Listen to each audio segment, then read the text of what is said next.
Hey, what's going on YouTube? Welcome to 10 for 10 presented by Lunchbox and Brett_NBA.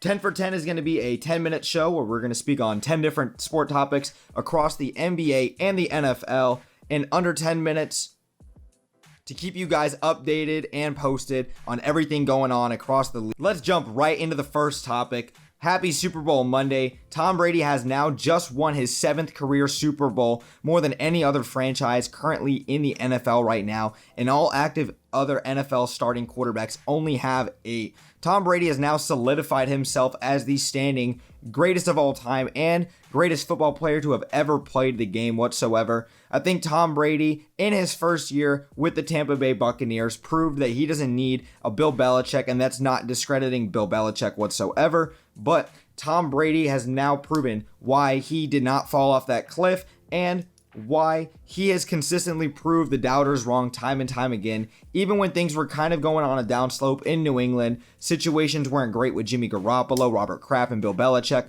Tom Brady has proven once again why he's the greatest of all time. And Tom Brady is going to continuously do it if he continues to play football. Now let's move on to the second topic. We're going to talk about the penalties last night in the game. Kansas City had 11 penalties for 120 yards. Compared to Tampa Bay's 4 penalties for 39 yards. I think the discrepancy in this game was very evident, especially in the first half when we saw Tyrann Mathieu get that interception that was eventually called back on that holding. I think the referees did a pretty good job of making these calls, but I think it got to the point where if you were a casual fan watching the Super Bowl, watching football, it almost became to the point where it felt unbearable and unwatchable because there was consistently penalties time and time again, especially late in that first half. Towards the end of the first half, when Tampa Bay was actually up 14-6 and they had that pass interference that eventually granted them another possession and more touchdowns. But Todd Bowles, I think, was the MVP for this game on the coaching staff, the defensive coordinator for the Tampa Bay Buccaneers. He was able to get after Patrick Mahomes without really sending a blitz. Only 5 times did they blitz. And with that 4-man rush, Todd Bowles did a fantastic job, and the discrepancy in penalties was very evident.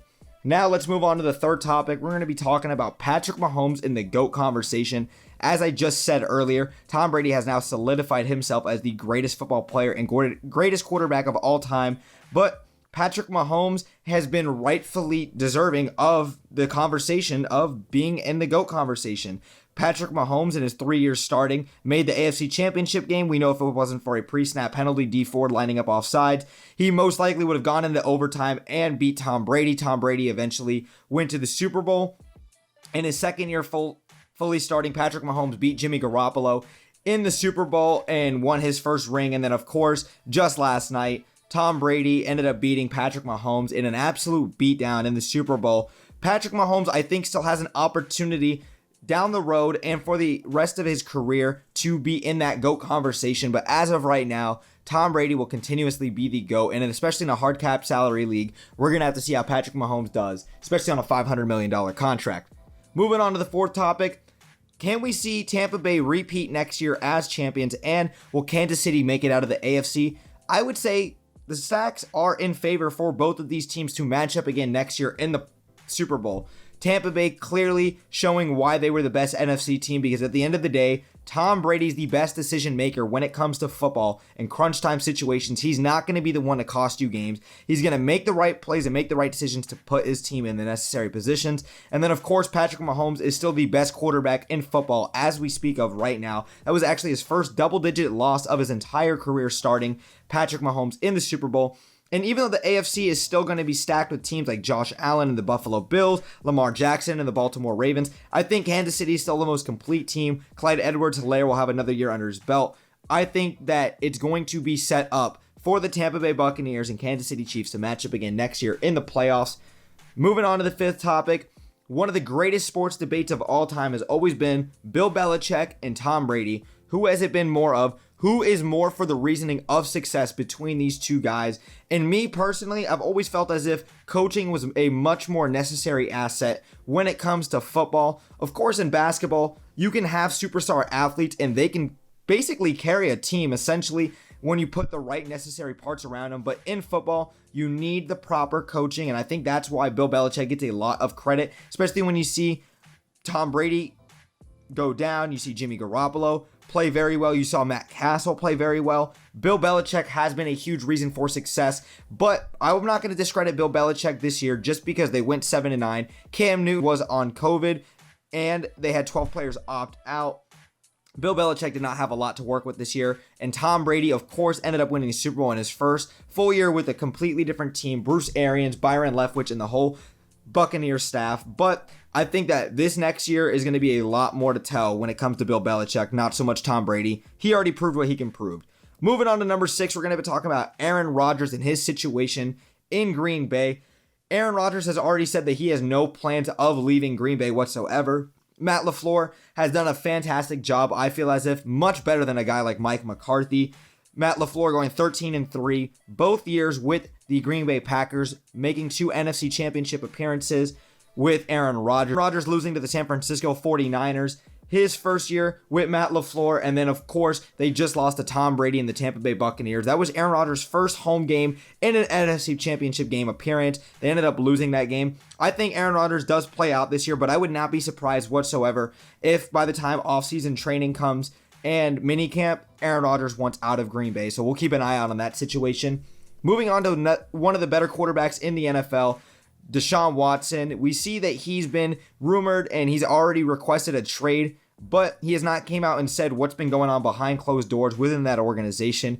Houston has looked very awful, and it's looking like J.J. Watt's the next guy out of Houston as well.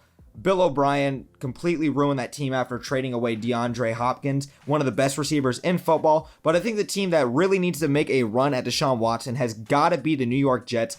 At my top spot for Deshaun Watson to land, you got to think about it. Deshaun Watson is going to be playing in the New York City Mecca, and the Jets have plenty of draft capital to offer for a guy like a Deshaun Watson. They've got the number 2 overall pick, the 23rd, 34th, and 66th overall pick.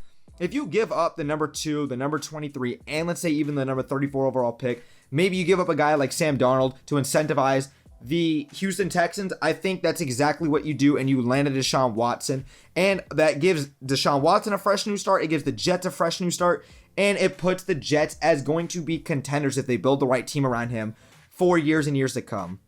Now I want to move on to the NBA. Topic number 8, the Jazz have won 15 of their last 16 games. Their only game that they've lost was on the road to the Denver Nuggets, and the Jazz have been playing like one of the best teams in basketball, sitting at the number 1 seed in the Western Conference, the number 1 seed in the NBA. Donovan Mitchell has been playing lights out. He just had damn near a triple-double the other night versus the Indiana Pacers, who were without Mike Conley, the Jazz, that game, and they still ended up winning on their 3-game road stint. This Jazz game is going to be very critical in this homestand, where they're going to be facing the Milwaukee Bucks, the Boston Celtics, the LA Clippers twice, and they're going to be facing the Miami Heat. They have got a tough schedule ahead of them. Let's see what the Utah Jazz can do and if they can keep up their success going forward. I think that Quinn Snyder's been doing a fantastic job with this team. Moving on to the 9th topic, we got LeBron James being very critical of the NBA All-Star Game and De'Aaron Fox speaking out as well. LeBron and De'Aaron Fox have both said that this feels like a slap in the face and that they think it's very stupid that the NBA PA wants to be doing an NBA All-Star Game. And I completely agree with them, especially in a city like Atlanta where the city's been opened up. These guys have been in COVID protocols the entire year. You see what they've been through with the bubble. They're on much heavier travel restrictions than we're used to seeing in past years as well. These guys are COVID tested every day. These guys have to go into isolation. These guys are barely around friends and family, and they're around them as much as they can. I think that these guys deserve a break. I think that they should have a time to recuperate and have some time to spend with their family and friends and to get ready for that second half of the season. I don't think LeBron James and De'Aaron Fox were wrong. I completely agree with them, and I don't think that there should be an All-Star game whatsoever. Moving on to the last topic, I want to be talking about Luka Doncic and Kristaps Porzingis and the Dallas Mavericks. Currently, they are struggling. They are 3-7 in their last 10 games. Luka has been playing at an MVP level like we expected. He's putting up 28, 9, and 9. Kristaps Porzingis has been putting up 19, 8, and 1. He has had a little bit of a down year. I expected a lot more from this Dallas Mavericks team. It's still pretty early in the season. They still have some time to make a playoff run, get themselves back into the playoff hunt. But I don't expect the Dallas Mavericks to go out and make a big-time trade. I would love to see a guy like a Bradley Beal or a Zach LaVine, who was rumored to go to Dallas in the offseason.